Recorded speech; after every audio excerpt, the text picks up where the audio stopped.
Hello, and welcome to another episode of Pioneers in Medicine here at Cedars Sinai. I'm Bruce Gewirtz, Surgeon-in-Chief and Vice Dean for Academic Affairs. And it's my pleasure to welcome today Alan Ho, who's our Chief of Head and Neck Cancer Surgery, and a really excellent addition to our faculty. Alan, welcome. Excited to be here. Thanks a lot, Dr. Gewirtz. So Alan, tell us a little bit about yourself. Where were you raised? I was born and raised outside Chicago, a city called Naperville. A big Chicago Bears and Chicago Bulls fan, despite their mediocrity.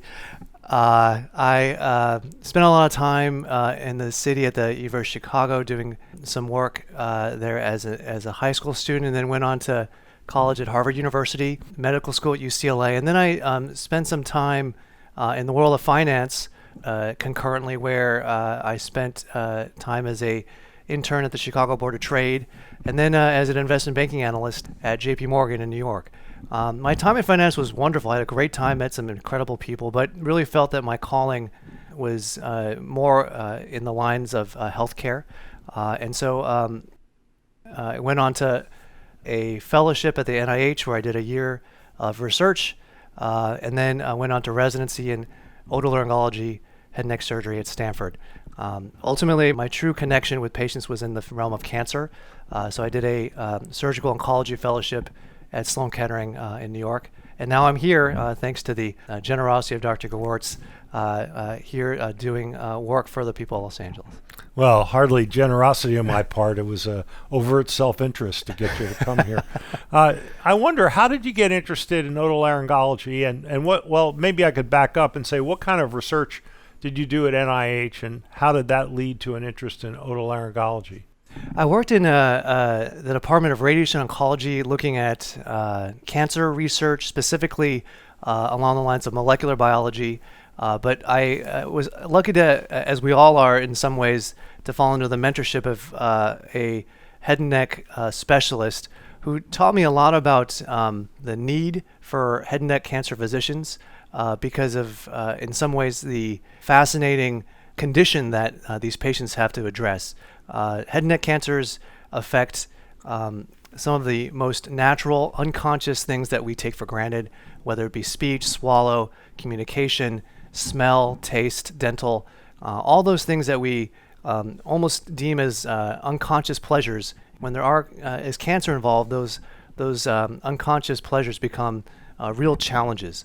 And so dealing with these patients can be incredibly satisfying to be able to restore we all take for granted as sort of the normal part of the human condition. I know head and neck cancers are a very diverse group of lesions, and I wonder how your practice sort of stacks up with the different kinds of lesions. Sure, there's a whole spectrum of head and neck cancers. There are the ultra-aggressive ones, and then there are the especially indolent or slow-growing ones. My practice focuses in particular on HPV-related oropharyngeal or throat cancers, as well as thyroid malignancies. Yeah, let's get into that a little bit. But in the ancient days when I trained, I remember that head and neck cancer, laryngeal cancer, and buccal mucosal cancer, and salivary gland cancers were so commonly seen in sort of the downtrodden of society. People with excessive cigarette use and alcohol use and perhaps poor nutrition. And I understand that sort of demographic has shifted quite a bit over the last 30 or 40 years. Perhaps you could talk a little bit about that. Absolutely. I think, indeed, the head and neck cancers of old were horrific. They were often driven by smoking and drinking over decades. And what that intuitively leads to, at least in my mind, are cancers that are very hardy. They're tough. They're resistant. They've been built and bred through years and decades of cigarette smoke, tobacco, carcinogens that are just not very kind.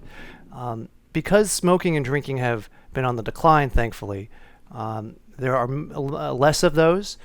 Those particular smoking-driven cancers are not especially responsive to radiation and chemotherapy, although they do work. What has replaced these smoking-driven cancers are virally driven cancers. For some reason, beginning in the 1980s and early 1990s, we've developed a higher incidence of HPV-driven malignancies. These are the same viruses that cause cervical cancer, but unlike cervical cancer, where women can get pap smears and we can detect them early before they become full-blown malignancies, there isn't a pap smear equivalent in throat cancers or oropharyngeal cancers. As a result, these virally driven cancers are on the rise. They've eclipsed cervical cancer in terms of incidence in the United States, are much more common now. On the other hand, because they're not smoking related, they're not these tough, hardy tumors, they actually are much more radiosensitive. And so a lot of the treatment and research these days is now built on tailoring our management of these newer disease types. So by tailoring the management, you're talking about somewhat limited surgery, radiation, chemotherapy, with multiple treatment episodes to avoid a major resection of the head and neck. Right. More or less the treatments that are the standard of care today, given across the country, the East Coast, Midwest, West Coast, are built for a different disease. They were built for a smoking-related condition or malignancy, and as such, the radiation and chemotherapy were quite harsh. A lot of side effects, problems with hearing, problems with your kidneys, dry mouth. People became what we describe as functional cripples, where they may never be able to swallow and would need a feeding tube for the rest of their lives. That really doesn't jive well with an HPV-related malignancy, where the cure rates are much higher, and we may be over-treating these patients. So as you've described now, we will, for an HPV-related cancer, consider robotic surgery, which is in a way better than minimally invasive surgery because it's non-invasive. We go in through a natural orifice. We go in through the mouth rather than make any incision at all. And the robot is ideal because it allows us to reach areas that our fingers couldn't necessarily reach and where our eyes couldn't necessarily see. Because of that, we don't have to crack open the mandible.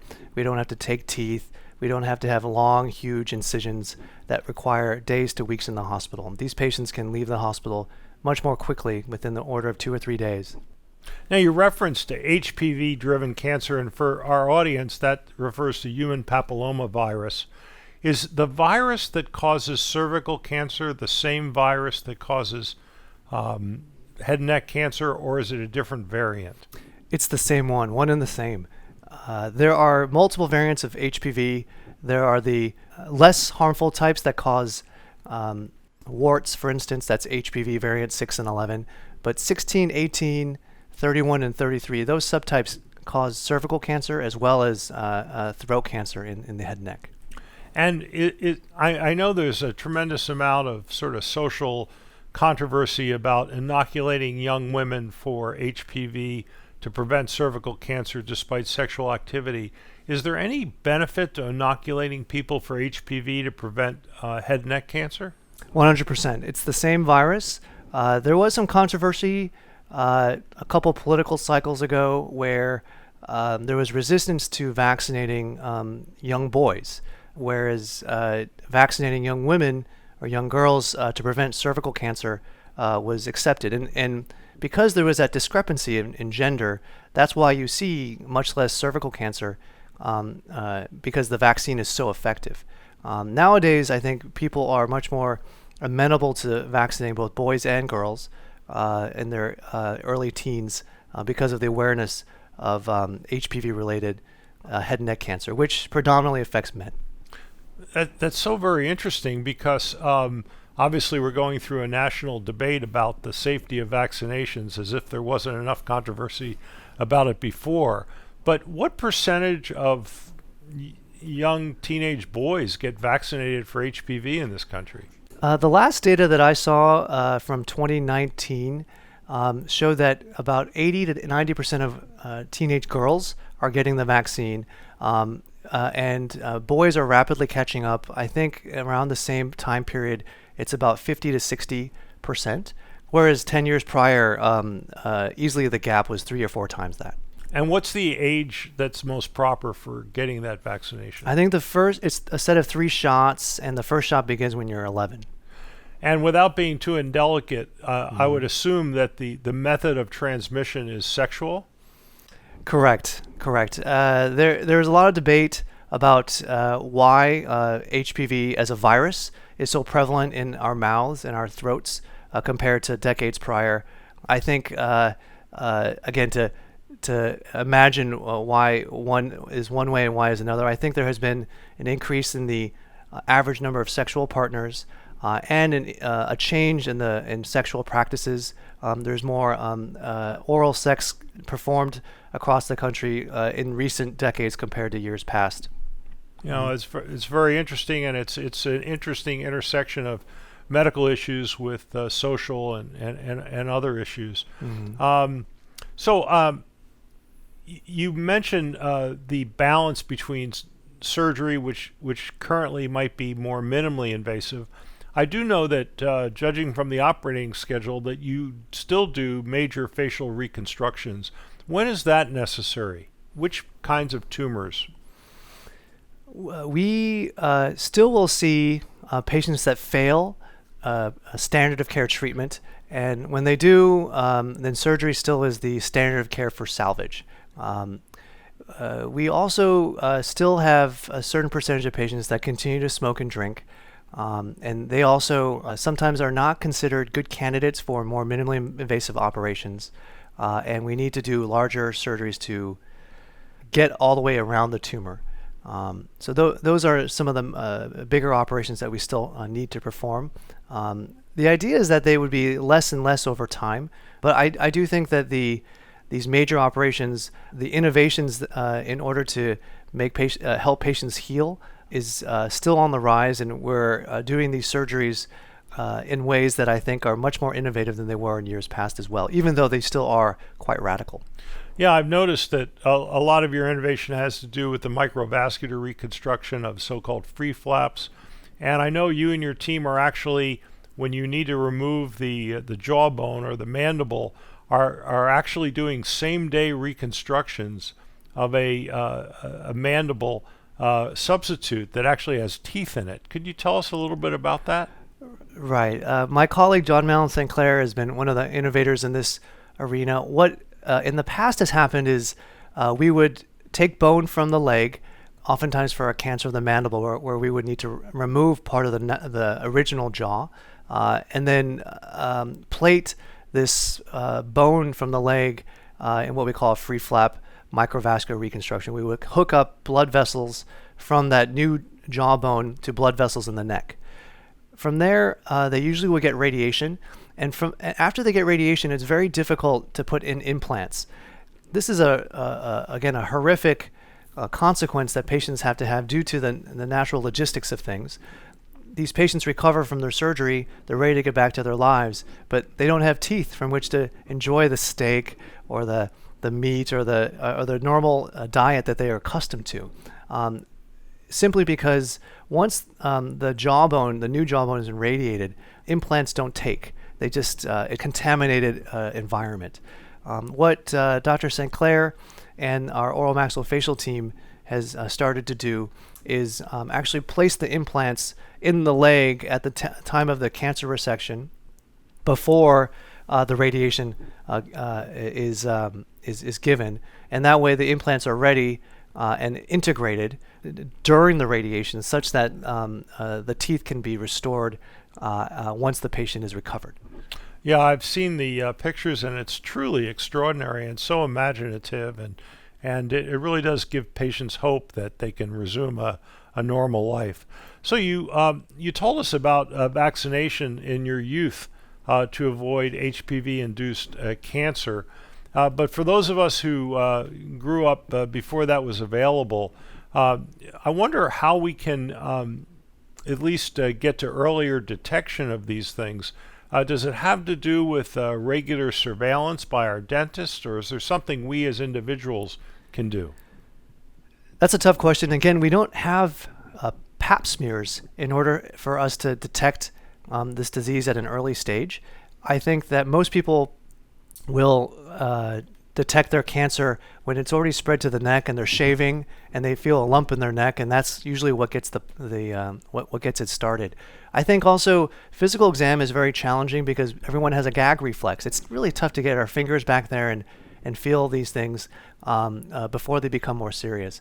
I think what's in the pipeline and what I find to be very exciting in terms of molecular diagnostics is the idea of monitoring HPV in the blood. What we see currently in cancer patients, and what may one day be something we can do for normal patients, is the HPV-associated cancer sheds HPV into the bloodstream.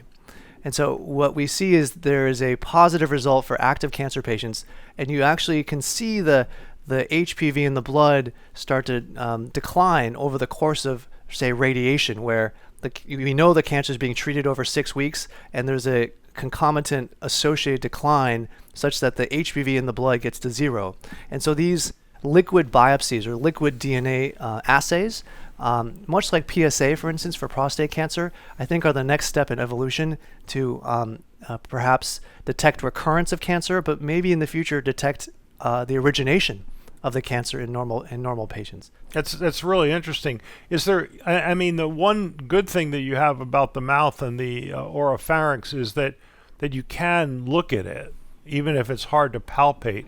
Is there any development of fluorescent dye or other markers that could demonstrate areas that are precancerous?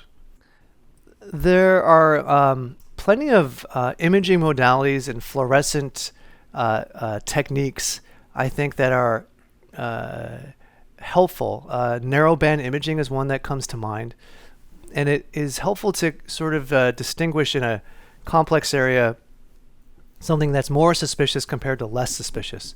There are techniques that are undergoing FDA consideration amongst my colleagues that where you kind of aim a gun with a screen, and it can tell you based on the fluorescent value of whether that's disease or not, and that might be more tailored than our current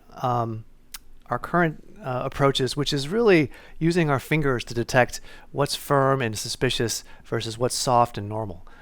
We also use, of course, frozen section pathology, which is a age-old technique at the time of surgery. But I think a combination of these frozen sections as well as these narrowband imaging advances, as well as their associated technologies, will ultimately allow us to take closer margins and preserve more critical structures that otherwise we would take. Imagine a disease that's really close to the eye. Imagine a disease that's really close to your hearing structures or to your tongue.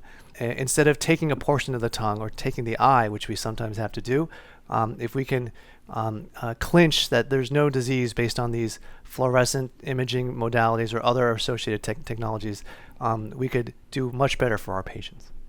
Well, just in the 6 or 8 years that you've been here, I've followed with admiration the many new developments in your field, and you mentioned several of them today in terms of new surgical techniques, new biomarkers, and the robotic surgery. So there's no shortage, I guess, in the innovation in your field. If I would ask you to predict, what do you think will be the biggest change over the next 5 years? If you were to wake up tomorrow and it's 5 years ahead, what do you think the area of most opportunity is? I think the area that we're most excited about is the gradual evolution that these cancers are increasingly tailored, and that we can increasingly tailor the treatment to them. Currently, well, even historically, we always considered cancers to be very similar, right? They have to be taken out, they have to be addressed, they have to be treated at all costs, even if that means there are consequences from the treatment. We now recognize that the treatments are sometimes worse than the disease itself. And as we improve on the molecular diagnostics, and HPV was the positivity was the cusp, but in a way is very crude. Eventually there will be HPV actors that are bad and HPV actors that are less so. And in that sense, instead of giving a massive dose of radiation or doing a massive surgery, we can afford to gauge these lesser risk patients or lower risk patients and perhaps give treatment that doesn't cause consequences or bad side effects. I think that really is the next step to decide who needs a more minimally invasive surgery versus who doesn't. Who do we have to really be on the lookout for high stakes for recurrence? Those are the things that, to me, I think will really change. Like that, basically, one size doesn't fit all. As I recall from medical school, and it was a while ago, nasopharyngeal cancers, etc., are more common in people of Asian descent. And I wonder if you could use that same paradigm that you just discussed in terms of individualization of tumor treatment to gauging someone's risk for getting a head and neck cancer based on their genome. Has there been any work done on that? That's a real challenge because historically these cancers are due to patient individual risk factors, right? Whether it be sexual practices, smoking history, how much they drink, or how much they chew tobacco. There is some genetic predisposition within head and neck cancers, but they're more syndromic and less on the forefront at the moment. Many of these cancers are sporadic outside of certain thyroid cancers, and as such, it's difficult to predict who is more predisposed. Well, Alan, thanks so much for spending time. I think it's been to the great benefit of our patients that we got you out of financial services and investment banking and into medicine, and it's a pleasure to be with you today. Right. Well, it's a real pleasure to be here, too. Thanks again, Dr. George, for all your time.